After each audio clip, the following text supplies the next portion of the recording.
Jack Marshman, thank you for the time, sir. How you doing? Yeah, no worries, man. Feeling really good. So we've caught up with you out here at the JacksonWink Academy. So did Cameron else talk you into coming out here? Sort of. He didn't talk me into it. He was. I kept watching his videos, and I've known him for years, so he was out here training a lot and stuff. So I liked the look of the place, and then I had lost in my last fight, and it just spurred me on to think, I got two ways of doing it. I could go down the route of not training and being pissed off at myself for losing, or I can come out here and get better and improve and evolve. So that's what I went for. We don't want to harp on it, but was it an early stoppage? Yeah, 100%. It was an early stoppage. I'll never complain because the referee, he got stick for stopping it too late in the main event. He got stick for stopping it too early in my fight. They are never going to win. They're only there for our safety. But if he's obviously not watched my fights before. Because if you watch my fights, I can take a lot more damage than what I did that night. So I got dropped, and it was a dynamic kick, and it looked good. But you could see me. I was physically defending myself when I hit the floor. So. Like, you can't cry about it, can you? Can't cry about it. First thing I thought is, well, once they turned the camera to you, were you okay? You were standing up, you were talking, you looked fine. The most, I watched it back, and some of my friends said that the hardest thing to watch about the whole fight was the way that I went flat when the referee stopped it. That was the only time I looked defeated, was when the referee stopped the fight. You know what I mean? It wasn't from the kick. I was okay when we was fighting. It was when the ref stepped in. I was just like, what can I do here? You know what I mean? I've not. Was that gut-wrenching feeling? Yeah, it was that. And then I just jumped straight up on my feet and shot. I was fine. I can live with that. A lot of people, it was quite cool to get some feedback. Like, there was a podcast with like Matt Serra and Michael Bisping on, and they were saying it was, I didn't think they would have ever even heard of me, sort of thing. And then they were saying it was an early stoppage. So that was it was quite cool, and it took the sting off it a little bit. So you were a big thing for Cage Warriors, huge, they're champion, I mean some marvelous fights. Do you not look at yourself as a big deal in the MMA world? No, definitely not. I think I'm still young. Well, I'm not really young, I'm like 27, but I'm still young, as in I got a lot left to give to the sport, so I just want to be one of them guys that everyone knows, but I'm happy at the minute being a small fish. I've come to Jackson's, and I'm like walking on like a little kid, I like seeing these guys. I haven't even walked up to any of them and asked them for pictures or anything, because you're just like, shit, that's Cub Swanson, or that's someone like that. You know what I mean? So to you, it's still this your little kid kind of enjoying it. Yeah, definitely. They starstruck when you see these big names, really. So to you, it hasn't really sunk in. You're a UFC fighter. You're on the same level. You're getting towards stardom too. Yeah, I can see what you say. I know what you're saying, but no, I don't think myself on that level. But as in, from a fighting term of points, coming out here and sparring with these other UFC guys, and I've done it before. I've been to other gyms and sparred with high-level UFC guys, and I've done fighting against. I got that confidence. I don't think I shouldn't be in the UFC. It's just I don't think I'm on the superstar level, you know what I mean? That's all it is, you know what I mean? I'm confident in my abilities, and I believe I deserve to be in the UFC, but it's And we saw you do that with a big statement in your debut. What was that like, the debut for you and the win over Magnus The Water? Yeah, it was a brilliant feeling afterwards, but I had an absolute nightmare for that fight. It was like probably the worst I've ever prepared for a fight.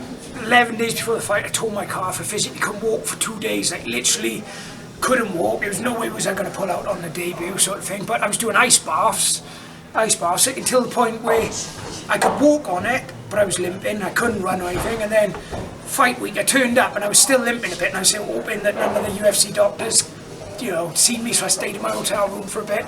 And by the fight day, I could walk on it. I felt fine, but as soon as I got into the fight and I put a bit of pressure on it, it tore again. So, yeah, it was the worst I've ever prepared, but, it was one of them fights I bit down on the gum shield and just had it out with him. So, I can do that. I can turn any fight into a dog fight and do well, but, I didn't get to show my more skillful side. That's the only downfall with it. Well, you have a brawling mentality. Your more skillful side. I think we're kind of still waiting for that. Somehow your fights turn into a brawl. You start off working the jab. You start off pretty, and you guys get together and you usually slug against the cage. That's your style. Why does that happen? I don't know. It's just the way I come from, like a boxing background, and I come from like a tough place where fighting's fighting. But I'm trying to be more smart about it now. I want to be a skillful fighter. I want my next fight. If you watch the fight before I got signed to the UFC in Cage Warriors, I fought a decent level French guy, a lot bigger than me, and I totally outboxed him. And I used skillful. I was still hitting power shots, and it was good to watch, but I was using a lot more skill. But like my next fight, I want it to be like, I want everyone to go, God, he's a different fighter there. You know what I mean? He's not. If like I said, I was injured in my debut, and it came down to I had to bite down on the gum shield and have a scrap. I got that in the arsenal. I can do that anytime, but I want everyone to go, Jesus, he didn't get it once there. You know what I mean? He looked smart. He was clever. So that's what I want to be. That's why I'm here. How do you look back at the Thiago Santos fight? The early stoppage, okay, you got caught with the kick, but it was a close fight. You guys both had your moments until that kick landed. How do you look back on it? What did you take away from it? I felt I took the first round. He took the first 2 minutes of the first round as I was feeling him out. But then when I found my range, I dropped him in the first, didn't I? And he got straight back up quick. But I felt like I was just finding my range. And then in the second round, I felt like I was pushing the pace, and I started getting in his face. I was doing a bit like I was. It might look like I'm brawling a bit, but I'm bobbing my head, scrapping side to side, and getting in on him. And I thought it was only going to be a matter of time before I caught him, so I felt really good. And like I said, he was ranked in the top 15 the fight before he fought me. When he lost to Masasi, I didn't look out of place in there with him. So I feel like if I string a couple more wins together, like someone like either Thiago again or another top 15 guy, would be well within my reach. Also, throughout the years, as we've seen you from Cage Warriors now to the UFC, your fitness and your body has changed. You're more ripped now. Yeah. You're ripped during fight day. Yeah. And to be honest with you, I think it's more than anything different with the training. I'm training exactly the same. I think I'm just doing nutrition better. I've been fighting. I'm professional since I was 18 years old. I was a kid. I was having McDonald's, and I was a professional fighter, but not a professional athlete. You know what I mean? So. Whereas now, that's where I am.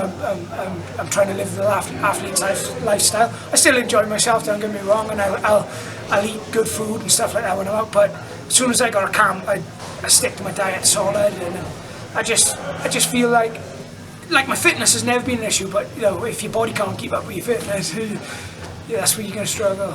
Talking about wanting to improve your technical side, how's it been being out here at the JacksonWink Academy? Well, yeah, like I said, this last fight, after the last fight, I took a loss, decided I needed to progress. I got some stuff, but I've been to other gyms before, big name gyms, and I've been watching this one for a while, and it was like I decided rather than just come out here and do my camp, I'm gonna come out here for a month and just see what it's like and see whether I enjoy it. Within the first 5 days, I made my mind up. You know what I mean? It's like I love the place, and I've literally just spoke to Misha now and told him that I want to be a percentage fighter and work with the team and do my full camp out here next time. So, I'm still going to fight out of my gym till he come back, because and I'll have them in my corner, but I'll have one of these guys in my corner as well, because. Yeah, I just feel like I'm progressing. I've been out here for 4 weeks, and like I said, I'm pretty chilled. I'm not even flat out under a mile an hour training, and I'm still learning constantly. Every day, I feel like I'm learning something new.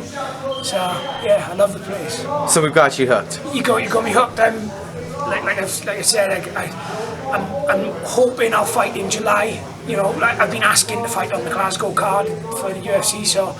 I want to come out here and do my full camp for that, which is, that'd be probably the end of May, I think. End of May, June.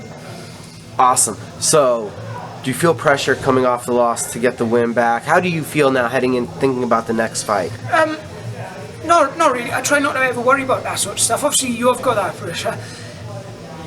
You take a loss, they could cut me, but to be fair, I put on an exciting fight. I got the bonus in my first fight. My opponent got his bonus in my second fight. I don't think they'd be looking to get rid of me too quickly, to be honest with you. And me and Thiago, that's one of the things that pissed me off about that fight being stopped early, was the fact that I dropped him in the first, he dropped me in the second. I was bleeding heavily from the head. If we had carried on, we would have been looking at another bonus. I think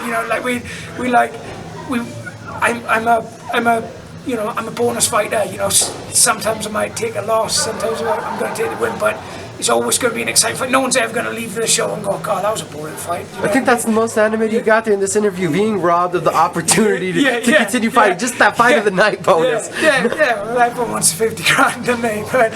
But no, it's not even about the money. I just want to be like look. I come out here and it's like you got Thiago Santos, Thiago Santos out here.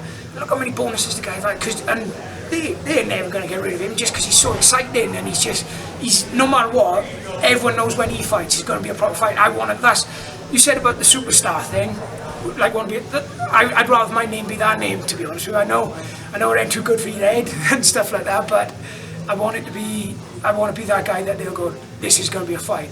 You want to be in that list where it's like Joe Lozon, Thiago Santos, Peguita. You know something crazy's happening. It's not even about the punches. They're nice, don't get me wrong, but it's about having that status as God. The exciting fighter label. Fight of the night. No, that's what I want to be. So, and I always try to be. So.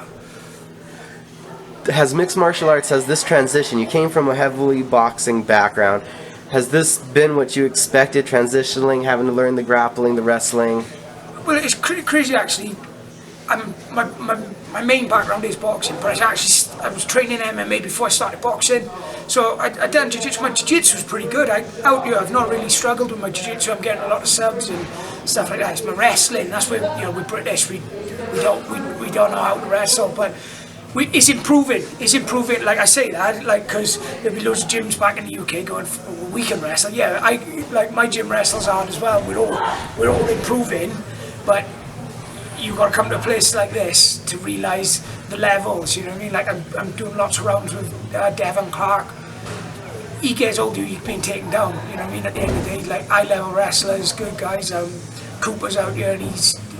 He fights a lightweight, and I think he took me down like 5 times the other day. It's like incredible, like the level of these wrestling. There's a difference when they've been wrestling since they started walking. Yeah, that's what I mean. So, like I said, the UK's getting better, but like you have really got to come out to a place like this to realise the levels that they are. Jack Marshman, I gotta thank you for the time. Get to talk to you, get to know you, and. Glad to hear the news that they got you addicted. You'll be out here more for camps. Good talking to you, sir. Thanks a lot, mate. I appreciate that. Anybody that you needed a shout out to or thing? Just my gym back home, Tulare Combat, my head coach, Richard Shaw, all the team back there. Obviously, JacksonWink's here in Albuquerque, New Mexico, which is going to be part of my new team. So, my sponsors and Top Spec Motors. I got loads of sponsors. When I get the interview, I'll tag everyone in it, but I appreciate it. Thanks a lot. Again, thank you, and we can't wait to hear that news about the next fight. Cheers.